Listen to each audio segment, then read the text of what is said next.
இன்றைக்கி எங்கள் வீட்டு ப்ரௌனியோட நினைவு நாளுங்க. அவன் இறந்து 1 வருடம் ஆயிடுச்சு.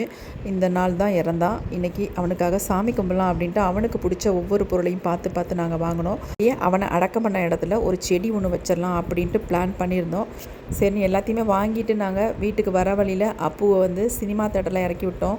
இன்றைக்கி படம் ரிலீஸ் ஆகுது, ஸ்பைடர்மேன் படம் பார்த்தே ஆகணும், சென்னைக்கு போட முடியாது அப்படின்னு சொல்லிட்டு தேட்டர்கிட்ட இறக்கி விட்டுட்டு நானும் அவரும் செடி வாங்கலாம் அப்படின்ட்டு 2-3 நர்சரி போனோம். அங்கே எங்கேயுமே கிடைக்கலங்க பட்ரோஸ் கன்று.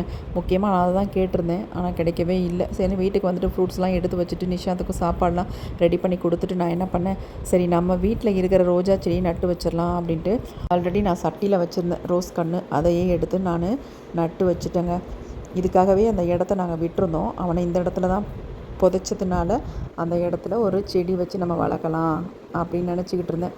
அதே மாதிரி செஞ்சாச்சு. எனக்கு பயங்கர கஷ்டமாக இருந்துச்சு, டயர்டாகவும் இருந்துச்சு உடம்பு. இருந்தாலும் நம்ம செஞ்சுருவோம், நம்ம நினச்ச வேலையை முடிச்சிடலாம் அப்படின்ட்டு கடகடன்னு செஞ்சுக்கிட்டு இருந்தேன். அப்புறமேட்டு நல்லா கழுவி விட்டுட்டு ஒரு கோலம் ஒன்று போட்டுட்டு அதுக்கப்புறமேட்டு கொஞ்சம் பூக்கள்லாம் வாங்கிட்டு வந்திருந்தோம். அப்புறமேட்டு வீட்டில் இருந்ததையும் பறித்து அவனுடைய இறந்த இடத்துல கொஞ்சம் போட்டாச்சு. ரொம்ப பிடிச்ச ஐட்டமாக வாங்கியிருந்தோம். பன்னு, அப்புறமேட்டு வரிக்கி, பிஸ்கெட்டு, கார்ன் இந்த மாதிரி ஐட்டம் தான் அவன் சாப்பிடுவான். அப்புறம் வேர்க்கடலை இதெல்லாம் அவனுக்கு ரொம்ப பிடிக்கும். அதனால் அவனுக்கு பிடிச்சதாக வாங்கி படையல் வச்சு நாங்கள் திருப்தியாக சாமி கும்பிட்டோம். பைரவர் படம் தான் வச்சுருந்தேன். நம்ம ஒரு வேலையை நினச்சா நாமளே அந்த வேலையை கரெக்டாக செஞ்சு முடிச்சிடணுங்க. யாரும் வருவாங்க, யாரும் ஹெல்ப் பண்ணுவாங்க அப்படின்னு நம்ம எதையுமே எதிர்பார்க்கவே கூடாது. எப்போவுமே கடமையை செய் பலனை எதிர்பார்க்காதே அப்படின்ற மாதிரி தான்.